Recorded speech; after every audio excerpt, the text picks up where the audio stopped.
علی محمد خان صاحب، ایک طرف شوکت ترین صاحب کہہ رہے ہیں کہ ٹیمپریچر کم کرنا ہے میں نے اور میں اپوزیشن جماعتوں سے چارٹر آف اکانومی پہ بات کروں گا. دوسری طرف اسد عمر صاحب کہہ رہے ہیں جناب کہ اگر عمران خان صاحب کو لگا کہ میرے راستے میں رکاوٹیں بڑھتی جا رہی ہیں تو وہ اسمبلیاں بھی توڑ سکتے ہیں. اس پر ہم آپ کی اوپینین چاہ رہے تھے. جی بسم اللہ الرحمن الرحیم. اللہم صلی وسلم مبارک علی سیدنا محمد. بہت شکریہ امیر صاحب.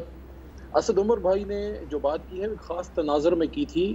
ویسے ہی خان صاحب کی شخصیت، ان کی طبیعت کے بارے میں بات کی کہ وہ کبھی بلیک میلنگ میں نہیں آتے اور وہ کوئی بھی قیمت اس کی چکانے کو تیار ہوں گے. ادروائز ایسی کوئی بات نہیں ہے اور نہ اس سے کوئی ایسا مطلب لینا چاہیے. عمران خان صاحب اور ہم لوگ جو ہیں 22 کروڑ عوام کے مینڈیٹ سے آئے ہیں اور ہم اسمبلیاں توڑنے نہیں، ہم سٹیٹس کو اور مافیا کی اور کرپشن کی کمر توڑنے آئے ہیں. سٹیٹس کو کی کمر توڑنے آئے ہیں، اسمبلیاں توڑنے نہیں آئے. وہ زمانے چلے گئے اور میں سمجھتا ہوں کہ ہسٹری بھی ایسی ہے. اگر آپ میر صاحب دیکھ لیں پچھلے 25-30 سال میں آپ نے دیکھا ہوگا جتنی بھی الیکٹڈ گورنمنٹس آئی ہیں خاص کر 2002 کے بعد، سب نے اپنا ٹائم پورا کیا ہے اور یہ سب کا رائٹ ہے کہ اپنا ٹائم ان کو پورا ملے تاکہ کل کو کوئی گلہ نہ کرے کہ مجھے ٹائم نہیں ملا تھا.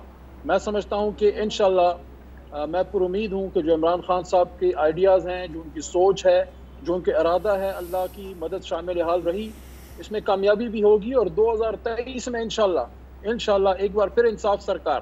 تو اپوزیشن اپنی خاطر جمع رکھے، ہم اسمبلیاں توڑنے نہیں، مافیا کی کمر توڑنے آئے ہیں. جہاں تک شوکت ترین صاحب کی بات ہے اس کا میں بتا دوں، شوکت صاحب ایکسپیرینس آدمی ہیں، انہوں نے مناسب بات کی ہے.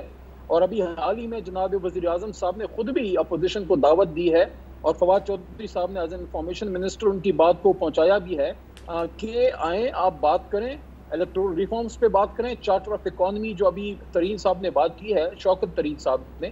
تو یہ ایسی بات ہے جو وقتاً فوقتاً ہوتی رہی ہے اور اس سے میں انکار نہیں کرتا کہ شہباز صاحب نے بھی ایک وقت میں یہ بات کی تھی. میں سمجھتا ہوں وقت آ گیا ہے کہ ہم سوچیں 25 30 40 سال کی، کم از کم 25 سال کی پالیسیز بنائے پارلیمان، چاہے وہ اکانومی ہو، چاہے وہ پانی کے مسائل ہوں، ایگریکلچر کے ہوں، ٹریڈ کے ہوں، انٹرنل سیکیورٹی کے ہوں، یا ایجوکیشن کے ہوں، یا فورن افیئرز کے ہوں. آئیں پارلیمان میں اپنا پراپر ہم رول ادا کریں اور اپوزیشن کو دعوت ہے. دیکھیں سب سے بڑا گلہ تو اپوزیشن کو تھا کہ دھاندلی ہوئی ہے، ریگنگ ہوئی ہے، آر ٹی ایس بیٹھ گیا.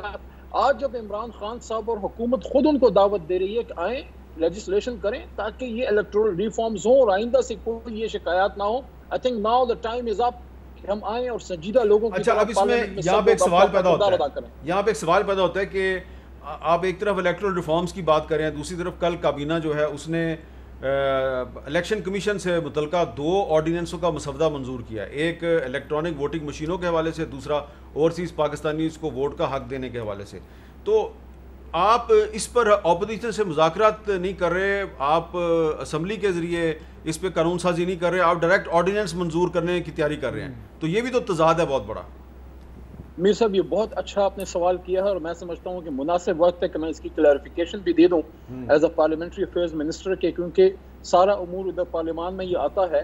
بابر روان صاحب بھی اس کو دیکھتے ہیں. دیکھیں اس میں ایک چیز جو بڑی امپورٹنٹ ہے وہ یہ ہے کہ جس میں ٹریڈیشنل لیجسلیشن ہے، جو امینڈمنٹس ہیں وہ پارلیمانی امور کی قائمہ کمیٹی میں موجود ہیں. اس میں اپوزیشن کی تمام جماعتوں کی ادھر ممبرشپ ہے اور وہ اس پہ اپنی تجاویز بھی دے رہے ہیں. اصل میں جو امینڈمنٹ ابھی جو ہم لے کے آئے ہیں آرڈیننس کے ذریعے صرف 2 چیزوں میں ہے، ای وی ایم الیکٹرانک ووٹنگ مشین اور اوورسیز پاکستانی. اس کے لیے وہ اس لیے کہ الیکشن کمیشن آگے اس پہ اگر کوئی کام کرنا چاہتی ہے تو اس کو کانسٹیٹیوشن کور چاہیے ہوگا، وہ آرڈیننس کے ذریعے اس کو مل گیا. اب اس کے بعد یہ آرڈیننس پارلیمان میں پیش ہوگا، اس پہ جو ہے راجہ صاحب کی جماعت، پیپلز پارٹی اور تمام لوگ اس پہ اپنی رائے دیں گے. اور جب تک پارلیمان اس کو اوکے نہیں کرے گی الیکشن اس پہ ہونے کا تو سوال ہی پیدا نہیں ہوتا. صرف یہ ہے کہ پروسیس کو تھوڑا تیز کرنے کے لیے کہ یہ ای وی ایم کے ایشوز اور اوورسیز پاکستانیز جو پاکستان کی بیک بون ہے، عمران خان صاحب کی دل کے بھی بڑے قریب ہیں اور تمام جماعتیں ان کو بڑا ویلیو کرتی ہیں، پاکستان کا اثاثہ ہیں. اس پہ انشاءاللہ ابھی لیجسلیشن ہوگی، پارلیمان میں ہوگی، کہیں اور نہیں ہوگی. آپ کہہ رہے ہیں پروسیس کو تیز کرنا ہے، تو ابھی تو الیکشن تو 2 سال بعد ہونا ہے، آپ کو اتنی جلدی کیا ہے؟ ہلکا بندیوں کی بات کر رہے ہیں. نہیں جلدی کوئی نہیں ہے. الیکٹورل جو لاز ہیں وہ پارلیمنٹ میں ہی اس پہ قانون سازی ہو رہی ہے، قائمہ کمیٹی میں ہی ہو رہی ہے. صرف ای وی ایم پہ کام کرنے کے لیے جو آپ کی الیکشن کمیشن ہے اس کو کانسٹیٹیوشن کور تو چاہیے تاکہ وہ اس پہ کوئی بھی چیز اگر ہو اس پہ کام کر سکے. باقی جو بھی منظور ہوگا وہ پارلیمنٹ کی منظوری سے ہوگا اور سینٹ اور قومی اسمبلی کی منظوری سے ہوگا. میں بات یہ کرنا چاہوں گا حامد صاحب، الیکشن کمیشن کو تو اعتماد میں نہیں لیا گیا. یہ کانٹریکٹ جو ہے یہ آئی ٹی منسٹری کر رہی ہے, ڈیٹا جو ہے وہ نادرا کے پاس نہیں محسن رانجھا صاحب, نہیں میں آپ کو کلیئر کر رہا ہوں, یہ بات میری ذرا سن لیں کہ یہ کانٹریکٹ جو ہے اس کی ساری شارٹ لسٹنگ اور جو بھی کنسلٹنٹ کیا گیا ہے وہ آئی ٹی منسٹری, جبکہ یہ کام الیکشن کمیشن آف پاکستان کا ہے. الیکشن کمیشن آف پاکستان کو آپ نے اعتماد میں لیا ہے, بتائیں. جی بتائیں سر میری بات سن لیں. پہلی بات تو یہ ہے کوئی جلدی نہیں ہے, کوئی ہری نہیں ہے, صرف ایک پروسیس کو جمپ سٹارٹ کرنے کے لیے ایک آرڈیننس آیا ہے تاکہ ای وی ایم پہ کام شروع ہو اور وہ پارلیمنٹ کے سامنے رکھا جائے گا. باقی جو ابھی محسن رانجھا صاحب نے ایک نقطہ اٹھایا ہے کہ الیکشن کمیشن اس میں آن پیج نہیں ہے, نہیں ایسا نہیں ہے رانجھا صاحب. جو ابھی ایک میٹنگ اس میں ہوئی تھی, جو شبلی فراز صاحب اس کو ہیڈ کرتے ہیں سائنس اینڈ ٹیکنالوجی کے پلیٹ فارم سے, اس میں آئی ٹی منسٹر بھی ہیں, اس میں الیکشن کمیشن آف پاکستان کی بھی ریپرزنٹیشن ہے, اس میں میری منسٹری کی بھی ریپرزنٹیشن ہے, جو بابر اعوان صاحب وہاں پہ جا کے ریپرزینٹ کرتے ہیں, اور سب سٹیک ہولڈر اس میں موجود ہیں. الیکشن کمیشن آن بورڈ ہے. ہاں الیکشن کمیشن کی جو رائے ہوگی وہ مقدم ہوگی, اس کا احساس اس کا لحاظ رکھا جائے گا, لیکن آخری فیصلہ پارلیمان کا ہوگا. پارلیمنٹ جو فیصلہ کرے گی اسی کے مطابق الیکشن. جی سعید غنی صاحب, آپ اتفاق کرتے ہیں جو رجا صاحب کہہ رہے ہیں کہ یہ معاملہ تو الیکشن کمیشن کا ہے, اس کو اعتماد میں لینا چاہیے تھا؟ دیکھیں بیر صاحب, الیکشن کے ریفارمز آپ جو بھی کریں گے نا, سب سے بڑے اسٹیک ہولڈرز پولیٹیکل پارٹیز ہیں, اور اس کے بعد الیکشن کمیشن کا رول آتا ہے, چونکہ کروانا انہوں نے ہے. الیکشن کمیشن بھی سیاسی جماعتوں کی مشاورت کے بغیر اگر کوئی کام کرے گی تو وہ کام نہیں چلے گا, وہ نہیں ہونا چاہیے. تو پہلی تو بنیادی چیز یہ ہے کہ کیا تمام سیاسی جماعتیں اس بات پر اتفاق کر رہی ہیں کہ نہیں کر رہی ہیں. یہ پی ٹی آئی کو یا کسی ایک سیاسی جماعت کو حق بالکل نہیں پہنچتا کہ وہ انتخابی جو نظام ہے اس کے اندر کوئی ایسے ریفارمز کریں جو کنٹروورشل ہوں. اور میں آپ کو ابھی بتا رہا ہوں کہ ای وی ایم جو سسٹم یہ لانا چاہ رہے ہیں, یہ کوئی شفافیت کے لیے نہیں لا رہے ہیں. پی ٹی آئی کی جو پچھلی 3 سال کی ہسٹری اگر اٹھا کے دیکھ لیں تو یہ کوئی بھی کام کرتے ہیں اس کے پیچھے نیت شفافیت نہیں ہے. اپنا الو کیسے سیدھا کریں, اس کے بعد شاید اگلے انتخابات میں پی ٹی آئی کو جتوانا مزید آسان ہو جائے گا اگر ای وی ایم کا نظام آ گیا.